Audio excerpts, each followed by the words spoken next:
मुझे बिलावर भी जाना था। अभी मैं वहीं से आ रही हूँ, वहां हेलीकॉप्टर लैंड नहीं हो पाया। वहां पे भी आपकी तरह 5-6 घंटों से मेरा इंतजार कर रहे हैं लोग। मैं उनसे भी माफी मांगना चाहती हूँ और कहना चाहती हूँ कि चुनाव के बाद मैं प्रयास करूंगी कि मैं एक बार बिलावर जरूर आऊं, क्योंकि आप सबने इतना इंतजार किया। इसी तरह से आप यहाँ सुबह से बैठे हैं। नीरज जी बता रहे थे कि पानी भी नहीं पिला पाए क्योंकि सिक्योरिटी की कोई पाबंदी थी। तो मैं आपकी बहुत ही शुक्रगुजार हूँ, खास तौर से मेरी बहनें। आपका घर पे भी काम होगा, फिर भी आप यहाँ बैठी हैं, इंतजार कर रही हैं। आपका बहुत बहुत धन्यवाद। दोनों हाथों से तालियां बजाइए। प्रियंका गांधी, प्रियंका गांधी, प्रियंका गांधी, प्रियंका गांधी, प्रियंका गांधी, और वही भावना, प्रियंका गांधी। वही भावना मैं कहना चाहता हूँ। जोरदार तालियों से प्रियंका जी का स्वागत कीजिए। दर्शन करने गया और मुझे ऐसे ही लगा कि मैं गुजारिश करूंगा नीरज कुंदन जी से, नीरज कुंदन जी आए, प्रियंका जी का स्वागत करें।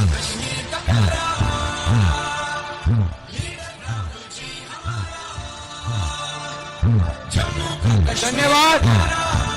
तो तालियां बजाइए आप। प्रियंका गांधी, प्रियंका गांधी, प्रियंका गांधी, प्रियंका गांधी, प्रियंका गांधी, प्रियंका गांधी, प्रियंका गांधी।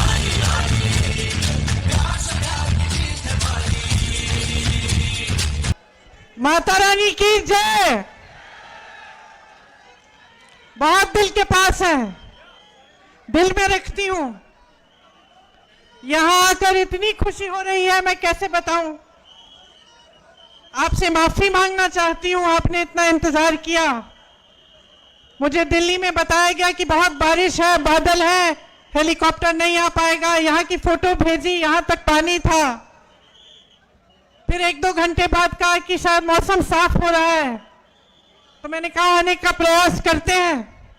मुझे बिलावर भी जाना था। अभी मैं वहीं से आ रही हूँ, वहां हेलीकॉप्टर लैंड नहीं हो पाया। वहां पे भी आपकी तरह 5-6 घंटों से मेरा इंतजार कर रहे हैं लोग। मैं उनसे भी माफी मांगना चाहती हूँ और कहना चाहती हूँ कि चुनाव के बाद मैं प्रयास करूंगी कि मैं एक बार बिलावर जरूर आऊं, क्योंकि आप सबने इतना इंतजार किया। इसी तरह से आप यहाँ सुबह से बैठे हैं। नीरज जी बता रहे थे कि पानी भी नहीं पिला पाए क्योंकि सिक्योरिटी की कोई पाबंदी थी। तो मैं आपकी बहुत ही शुक्रगुजार हूँ, खास तौर से मेरी बहनें। आपका घर पे भी काम होगा, फिर भी आप यहाँ बैठी हैं, इंतजार कर रही हैं। आपका बहुत बहुत धन्यवाद। देखिए, एक जुड़ाव होता है राजनीतिक, एक पारिवारिक जुड़ाव होता है, एक ऐसा जुड़ाव होता है जो अपनी जमीन से होता है, जहां अपने परिवार के पुश्तों की पैदाइश है। वो एक अलग बात होती है, वो एक लगाव होता है जो शायद लफ्जों में बताया भी नहीं जा सकता। जम्मू कश्मीर से मेरे परिवार के सदस्यों का यही जुड़ाव है, यही लगाव है। मैं यहाँ आती हूँ तो आपकी शक्लें भी मेरे से मिलती जुलती हैं। काफी बार मैं देखती हूँ, गाड़ी से देखती हूँ या किसी से मिलती हूँ, कहती हूँ तो ऐसे लगता है कि मेरी बहन है। तो एक अलग जुड़ाव है। आपको शायद मालूम नहीं होगा, मेरी दादी इंदिरा जी की हत्या से 4-5 दिन पहले हम लोग घर पे बैठे थे। मैं 12 साल की थी, राहुल जी 14 साल के थे। अचानक दादी ने कहा, बड़ा दिल कर रहा है कश्मीर जाने का। जो चिनार के पेड़ हैं, पतझड़ के समय जो गिरते हैं, मैं उन्हें देखना चाहती हूँ। तो हम दोनों बच्चे थे, बहुत खुश हुए, चलो दादी के साथ कश्मीर चलेंगे। तो दादी हमें कश्मीर लाई। पहली बार मुझे खीर भवानी के मंदिर में ले गई। उसके बाद एक बड़े आध्यात्मिक गुरु थे उनके, पंडित लक्ष्मण जी, उनका आश्रम होता था श्रीनगर में, वो वहां गई।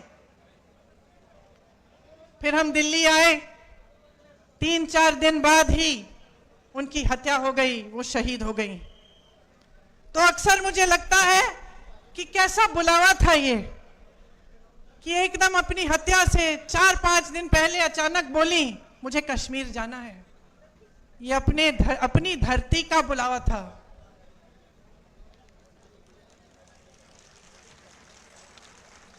ये माता का बुलावा था कि वो खीर भवानी गई, पहली बार अपने दोनों पोती पोती को वहां ले गई। और उसके बाद से जब भी मैं श्रीनगर जाती हूं, मैं जरूर खीर भवानी माता के यहां जाती हूं और अपनी दादी को याद करती हूं। दरअसल ये देश का शिखर है। प्रकृति ने आपको सब कुछ दिया, सुंदरता, संसाधन, बड़े बड़े आध्यात्मिक गुरु जो यहां से चले और सिर्फ अपने देश भर में नहीं लेकिन दूसरे देशों तक गए और धर्म की बात की, अमन चैन की बात की।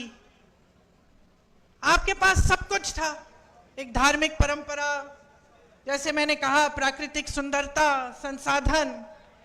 और शायद ये दुनिया का तरीका है, दुनिया का स्वभाव है कि जब किसी के पास सब कुछ होता है तो जिसकी नीयत ठीक नहीं होती है वो उसे छीनने की कोशिश करता है, उसका इस्तेमाल करता है।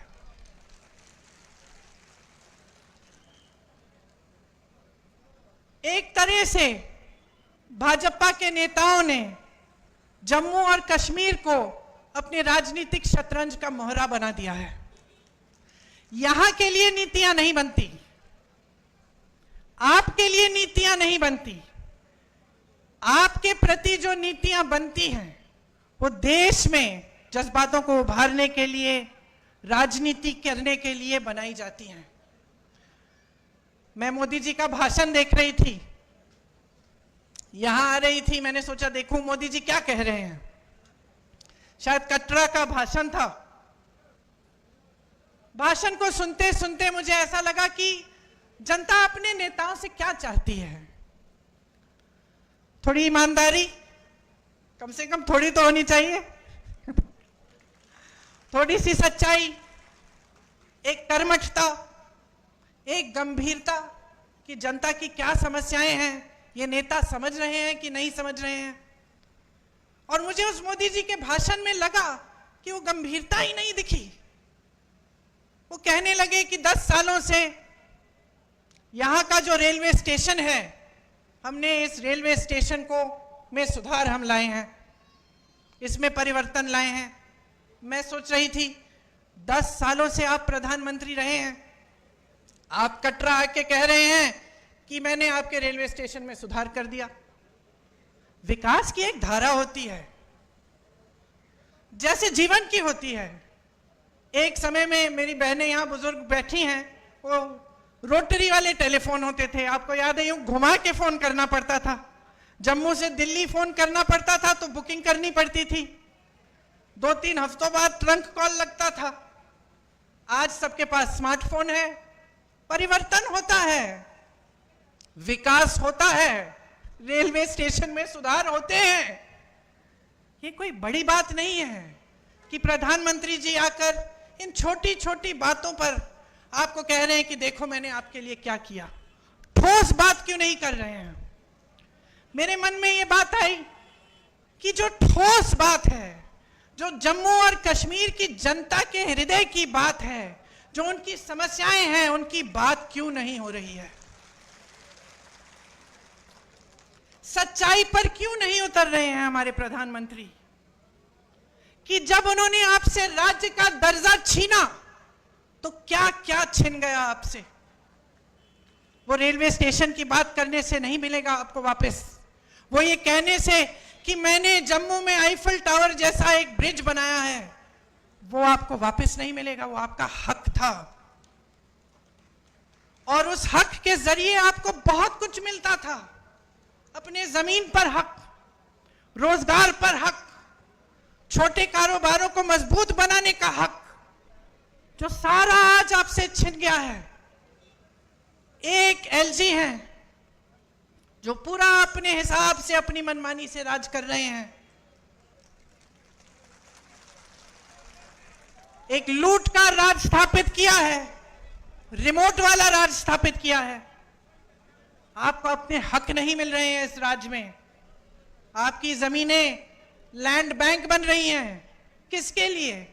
आपके लिए, बड़े बड़े उद्योगपतियों के लिए, जो मोदी जी पूरे देश भर में स्थापित कर चुके हैं कि कुछ गिने चुने उद्योगपतियों को सब कुछ मिलेगा। वही आज जम्मू और कश्मीर में हो रहा है। यहां रिलायंस के रिटेल स्टोर खुल रहे हैं, लेकिन ये जो छोटी छोटी दुकानें हैं, जो आपकी दुकानें हैं, आपके छोटे बिजनेस हैं, उनको मारा जा रहा है। पहले नोटबंदी, फिर जीएसटी, और आज बड़ी बड़ी रिटेल वाले जो उद्योगपति हैं आपके बिजनेस को छीन रहे हैं। और आप कुछ कर नहीं पा रहे हैं क्योंकि आपकी अपनी सरकार नहीं है। नौकरियों का हक आपको मिलना चाहिए। यहां तमाम नौजवान खड़े हैं। मेरी बहनें मेहनत करके, परिश्रम करके बड़ा करती हूं। मैं 52 साल की हूं, मेरा बेटा 24 साल का है, मेरी बेटी 22 साल की है। क्या चाहते हैं हम अपने बच्चों के लिए? एक उज्जवल भविष्य चाहते हैं। कुछ बड़ी शान, शोहरत, पैसा, सत्ता नहीं। हम चाहते हैं कि खुश रहें, ईमानदारी से अपना काम करें और अपनी कमाई कर लें, अपने पैरों पे खड़े हो जाएं। ये आप भी चाहते हैं, इस मंच पे बैठे सारे नेता भी यही चाहते हैं। तो ये हक आपसे छीना क्यों जा रहा है? आज रोजगार के मामले में जम्मू और कश्मीर इतना पीछे क्यों पड़ गया है? इतनी बेरोजगारी क्यों है?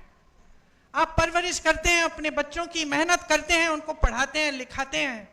बच्चा भर्ती का पेपर देता है, पेपर लीक हो जाता है, पेपर दे भी देता है, मार्क्स भी आ जाते हैं, भर्ती नहीं होती। घोटाले पे घोटाले होते हैं। ऐसे बच्चे हैं जो 27-28 साल के हो जाते हैं, 30 साल की उम्र के हो जाते हैं नौकरी के इंतजार में। उनको खुद नहीं पता होता कि जब हमने भर्ती का इम्तिहान दे दिया है, हम पास भी हो गए हैं, तो क्या हम इंतजार करें? हो सकता है 6 महीने में नौकरी मिल जाएगी, हो सकता है 2-3 महीनों में नौकरी मिल जाएगी। तो बेचारे इंतजार करते रहते हैं, सोचते हैं कहीं और लग जाएंगे तो ये भर्ती निकल जाएगी तो हम रह जाएंगे। और इस तरह करके साल पे साल गवा देते हैं, अपनी जवानी गवा देते हैं। बच्चों की शादी नहीं होती, जब रिश्ता लेके जाते हैं कहते हैं कि भाई नौकरी नहीं है, रिश्ते नहीं पक्के होते। तो इस तरह से कैसे आगे बढ़ेंगे हम? आपके एलजी बाहरी हैं, साफ तमाम जितनी भी पॉलिसियां, जितनी भी नीतियां बन रही हैं, बाहर वालों के लिए बन रही हैं। 450 मिनरल के जो ब्लॉक हैं, उनमें से 200 के ठेके बाहर के लोगों को दिए हैं। आपको रेत, आपकी रेत है, आपकी बजरी है, बाहर भेजी जा रही है। आपको खरीदनी पड़ती है अपने घर बनाने के लिए, तो उसका दाम महंगा होता है कि नहीं? आपको घर में छोटी सी छोटी मरम्मत करनी पड़ती है, आप घबराते हो कि कैसे करेंगे? कोई बीमार पड़ता है, घबराते हो, इलाज कैसे करवाएंगे? और यहां बाहर की सारी कंपनियां आकर सब कुछ लूट रही हैं। 10 मिनरल के ब्लॉक्स हैं, 26 रेत के खनन, सारे ठेके बाहर के इनके मित्रों को दिए गए हैं। बाहर की कंपनियों को ला कर आपके जितने भी छोटे कारोबार हैं उनको खत्म किया जा रहा है। ये तो मैं मंच पे खड़े होकर कह रही हूं, एहसास तो आपको है। अब त्योहार का महीना आने वाला है। एक तरफ घबराहट कि त्योहार के लिए हमें अपने घर को सजाना है, मेहमान आएंगे, खाना खिलाना है, सब कुछ करना है, कैसे करेंगे? महंगाई इतनी है। और दूसरी तरफ ऐसा एहसास होता है कि पता नहीं इस साल बिक्री होगी कि नहीं, धनतेरस आएगा, दिवाली आएगी, लोग खरीदेंगे कि नहीं, क्या हमारे कारोबार चल पाएंगे कि नहीं? ये आपकी असली समस्याएं हैं। इन समस्याओं से जूझ रहे हो आप। वहां केंद्र में मोदी जी अडानी जी और अंबानी जी को बढ़ा रहे हैं, यहां आपके एलजी अपने मित्रों को आगे बढ़ा रहे हैं। माता वैष्णो जनरल स्टोर या रघुनाथ मार्केट के जो कारोबार हैं उनको बढ़ावा कौन दे रहा है? ये रिलायंस रिटेल हर जगह जो खुल रही है वो तो खूब तेजी से बढ़ रही है। आपके लिए ठोस काम क्या हो रहा है? जल जीवन मिशन का स्कैम होता है, एक दलित अधिकारी उस स्कैम को उभारता है। क्या होता है? उसको प्रताड़ित किया जाता है। मैंने ईमानदारी की बात की, सच्चाई की बात की, नेता से उम्मीद की बात की। यह उम्मीद होती है ना कि अगर कोई अधिकारी ईमानदारी से बता दे कि भाई ये स्कैम हो रहा है, करोड़ों लूटे जा रहे हैं, तो आप उसका संरक्षण करें, उस स्कैम की जांच करें। उल्टा उससे प्रताड़ित किया जाता है। क्या यही हमारी परंपरा बन गई है? क्या आज यही उम्मीद होनी चाहिए हमें अपने नेताओं से? आप सोचिए, आज भयंकर बेरोजगारी है। यहां जम्मू में 65% सरकारी पद खाली हैं। आप यहां बेरोजगार खड़े हो, नौजवान, हाथ उठाकर अगर मैं पूछूं कि किस किस को सरकारी नौकरी मिली है, आप सब बोलेंगे नहीं मिली है। अभी जो चुनाव खत्म हुआ उसमें हम पूरे देश भर में घूमे, जहां जहां गए हमने पूछा भाई हाथ उठाओ, किस किस को रोजगार मिला है? एक हाथ नहीं उठता था। 10,000, 20,000, 50,000 की भीड़ में एक हाथ नहीं उठ रहा था। उल्टा क्या दिया जाता है आपको? नौजवानों को अग्निवीर जैसी स्कीम। ये हमारे जवान खड़े हैं, देश के लिए जीवन देने के लिए तैयार हैं। जब ये आते हैं हमारी सुरक्षा करने के लिए, जब सरहद पे खड़े होने जाते हैं तो मन में ये रखते हैं कि हम एक दिन शहीद हो सकते हैं इस धरती के लिए, और आप अग्निवीर लाते हैं कि बच्चा जाएगा, सरहद पे खड़ा होगा, सुरक्षा करेगा हमारे देश की, लेकिन शहीद हो जाएगा तो उसको कुछ नहीं मिलेगा, उसके माँ बाप को पेंशन तक नहीं मिलेगा। और इसके लिए हम सारे विपक्षी दल लड़ रहे हैं, बार बार इन मुद्दों को उठाते हैं, लेकिन इतना अहंकार है इस सरकार में, हमारे प्रधानमंत्री जी ने, कि वो जानते हुए कि ये गलत स्कीम है, जानते हुए कि ये नौजवानों के लिए ठीक नहीं है, वो पीछे नहीं हटते। वो कहते नहीं है कि ठीक है, गलती हो गई, गलत स्कीम ले आए, हम इसको सुधार देते हैं। जहां आपको आर्मी में, फोर्सेस में रोजगार का मौका मिलता था, वो टूट गया है, आज नहीं मिलता है। खेती में रोजगार बनते थे, आज नहीं बनते हैं। सबसे ज्यादा रोजगार हमारे देश में, हमारी देश की जो रीढ़ की हड्डी है, वो छोटे कारोबार हैं। ये सारी दुकानें जो मुझे यहां से दिख रही हैं, आप रोजगार दिलवाते थे। ये छोटे छोटे बिजनेस जो अपना कुछ बना दिया, कानपुर में लेदर का बिजनेस था, आगरा में कोई और बिजनेस, मुरादाबाद में पीतल का बिजनेस, यहां जम्मू में और बिजनेस, सारे तमाम ऐसे बिजनेस बंद हो रहे हैं, तो रोजगार वहां से भी नहीं मिलेगा। तो कौन सी स्कीम है इनके पास रोजगार दिलवाने की? सिर्फ स्कैम, पेपर लीक, अग्निवीर जैसी फिजूल की स्कीमें। और ऊपर से क्या होता है? आप माताएं हैं, नौजवान बच्चे हैं, मैंने कहा मेरे भी नौजवान बच्चे हैं।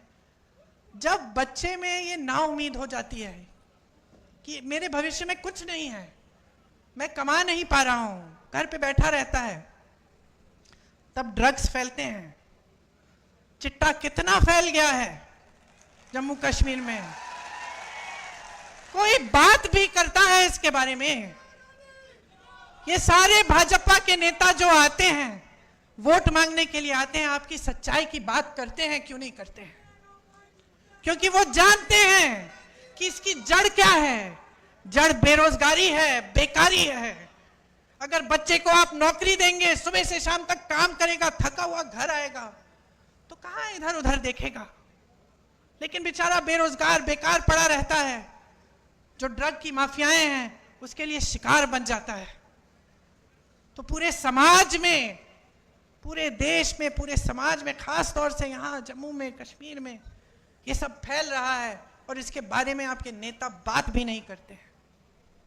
आप टोल टैक्स दीजिए, आप स्मार्ट मीटर लगवाइए अपने घरों में, बताइए 10 गुना आपके बिल आते हैं, कोई पूछता है?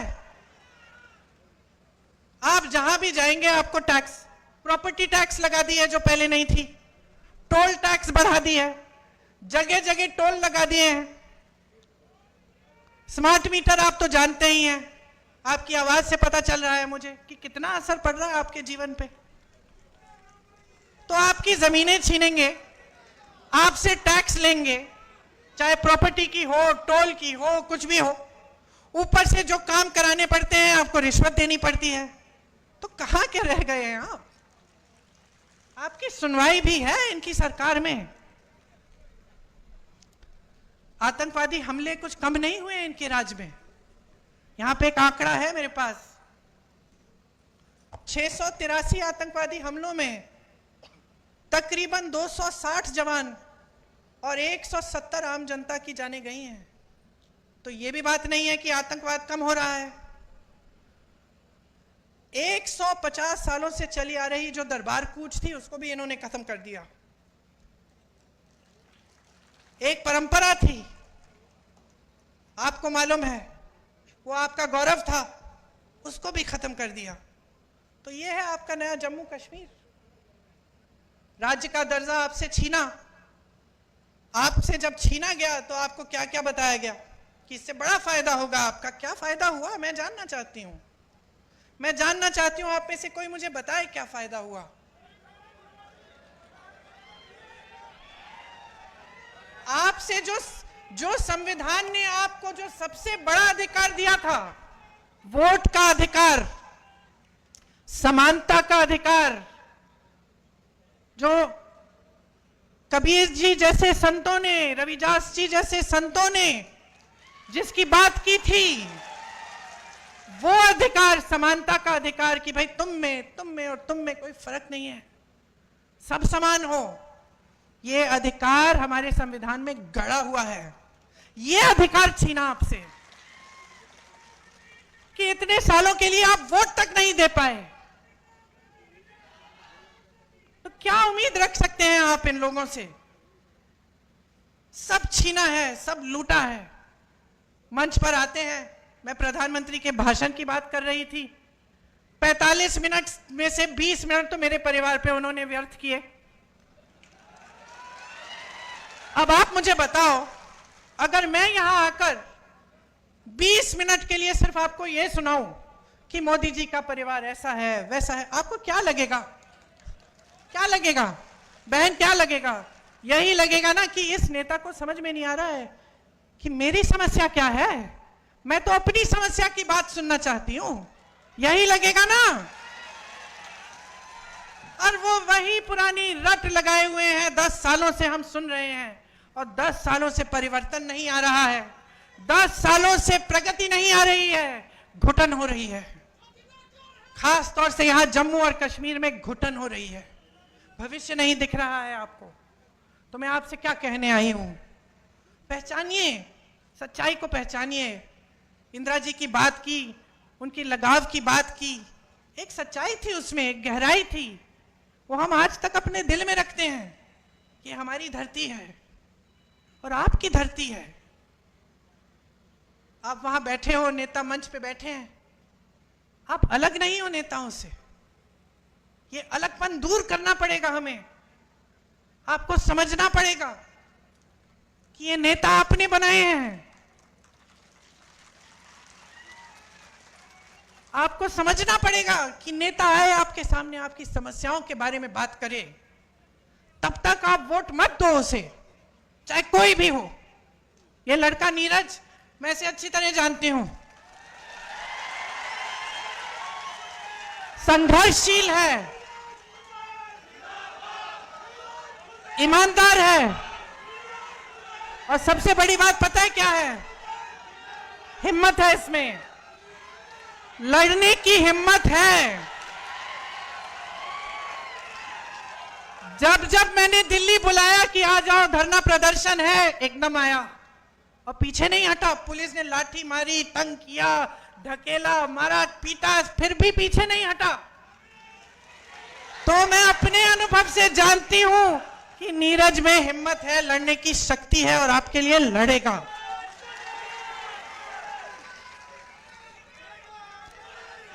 यहां की जो आपकी परंपरा है, महाराजा हरि सिंह जी की जो परंपरा थी, उन्होंने क्या किया? स्वास्थ्य की सुविधाएं देने की कोशिश की, पाठशालाएं बनाई। ये आपकी परंपरा है, सेवा की परंपरा है कि एक राजा भी सबसे पहले सेवा करते थे। ये जम्मू की परंपरा है और ये परंपरा नीरज के हृदय में बसी हुई परंपरा है।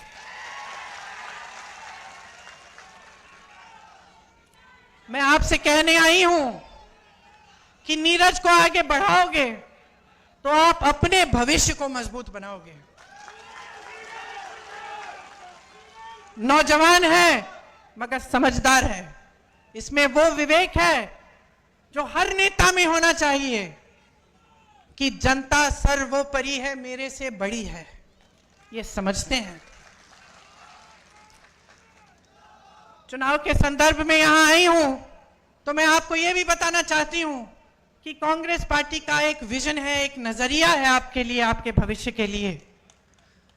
हम आपके राज्य का जो दर्जा है वो आपको वापस देना चाहते हैं। मुझे हंसी आई, देश के गृह मंत्री जी ने एक भाषण दिया यहां आकर कि भाई राज्य का दर्जा वापस चाहिए तो हमें वोट देना पड़ेगा। अरे जब छीना आपने है, ये तो वही बात हुई कि घर के अंदर चोर आया, आपका टीवी लेके चले गया और फिर चोर कहता है कि टीवी वापस चाहिए तो भाई मेरे से पूछो। वही बात हुई ना, लिया आपने, अब कह रहे कि वोट नहीं दोगे तो हम देंगे। अब हम ही दे सकते हैं और कोई दे ही नहीं सकता आपको। समझ लीजिए क्या चाल चली जा रही है आपके साथ। तो कांग्रेस पार्टी चाहती है कि एकदम हमारी सरकार आएगी तो हम आपको राज्य का दर्जा वापस देंगे। 150 साल पुरानी जो दरबार कूच की जो परंपरा है वो फिर से शुरू की जाएगी। आपके रोजगार, आपकी जमीन को हम सुरक्षित करेंगे। हम सुरक्षित रखना चाहते हैं। हम चाहते हैं कि आपके रोजगार का हक, आपका जमीन का जो हक है वो आपके हाथों में वापस जाए। जहां जहां कांग्रेस की सरकारें आज है प्रदेशों में, वहां हमारा ये पूरा प्रयास है। हम पेपर लीक के लिए एक जॉब कैलेंडर निकालना चाहते हैं और सख्त से सख्त कार्रवाई करना चाहते हैं अगर कोई पेपर लीक हो, ताकि जॉब कब मिलेगा, पेपर कब होगा, रिजल्ट कब आएगा, ये सब पहले से निर्धारित हो। और इसके साथ कोई इधर उधर करने की कोशिश करे अधिकारी तो उस पर सख्त कार्रवाई हो। खाली पड़े 1 लाख पदों को हम एकदम भरना चाहते हैं।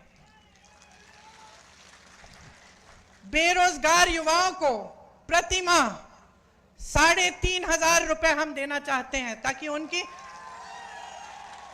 उनका थोड़ा आत्मविश्वास बने, अपने पैरों पे खड़े होने का कम से कम मौका तो मिले। घर की मुखिया महिला जो है उनको हर महीने 3,000 रुपए हम सम्मान राशि देना चाहते हैं। ये जहां जहां हमारे प्रदेश हैं वहां ये काम हम कर रहे हैं। 25 लाख तक स्वास्थ्य बीमा हम निकलवाएंगे। आज हमारे प्रदेशों में ये काम हो रहा है और राजस्थान में जब हमारी सरकार थी तो हमने किया और उससे बहुत लाभ हुआ लोगों का। कैंसर के पेशेंट्स का, जो बड़ी बड़ी बीमारियां होती हैं, बड़ी बड़ी सर्जरियां करनी पड़ती हैं, वो लगभग मुफ्त हो गई क्योंकि 25 लाख तक आपका बीमा था। ये स्मार्ट मीटर्स इंस्टॉल करने पर रोक लगेगी। घरेलू और कमर्शियल उपभोक्ताओं के जो पेंडिंग बिल हैं वो हम माफ करवाएंगे।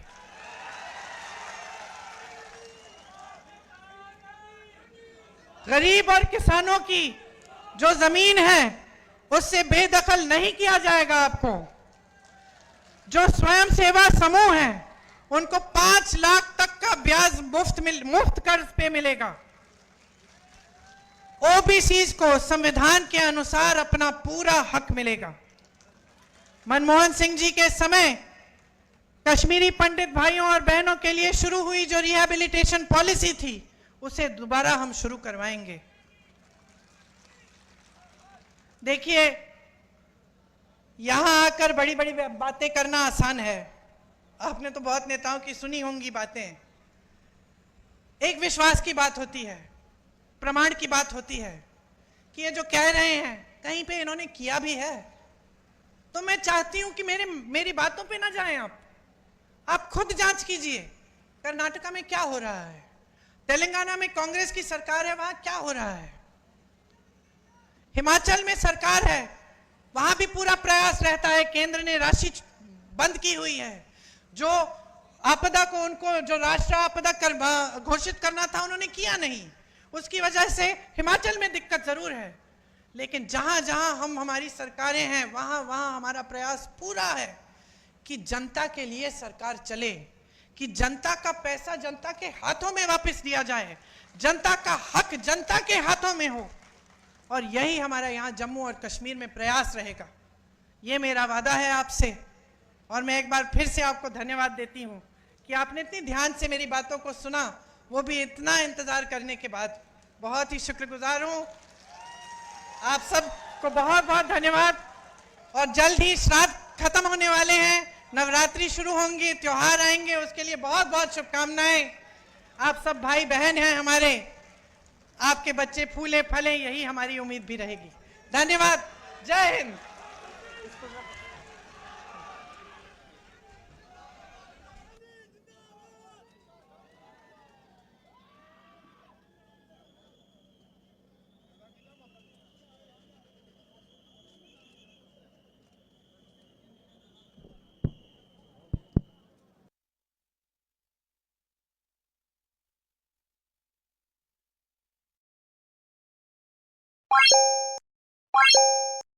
Bye.